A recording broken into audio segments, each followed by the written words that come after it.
How do you create the right kind of a to-do list? A to-do list that doesn't just serve as a guilt list, reminding you of everything that you're not doing, but a to-do list that actually serves to move you forward in the areas of your life that you most want to focus on.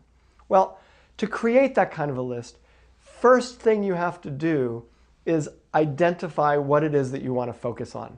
We very rarely do that. We just start with a list and put all the things we have to do. Well, take a step back and say, what is it that's most important for you to focus on? I could tell you, for me, I decide 5 things I want to focus on.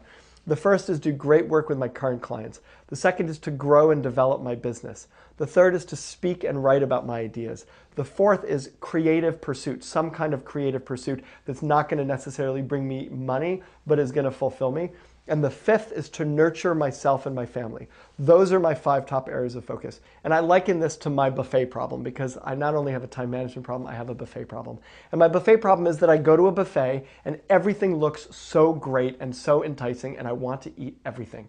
And I do a pretty good job of it. I go to the buffet, I fill 3 or 4 heaping plates of food, and sure, it has, the lettuce and the broccoli and the tomatoes, but it also has the brownies and the chocolate chip cookies and the mousses.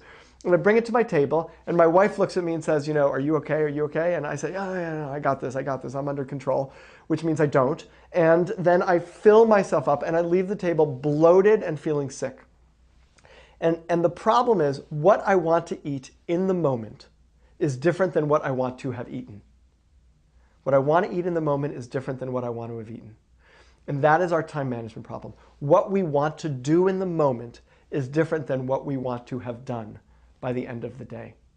And so we really need to be strategic about what we're going to do and what we're not going to do in order to make sure that we're not eating all the wrong things, and that we have to bring back to our table, our desk, a to-do list, a calendar, a set of tasks that represent what's most important to us, our highest priorities, the things that we most want to focus on in a year.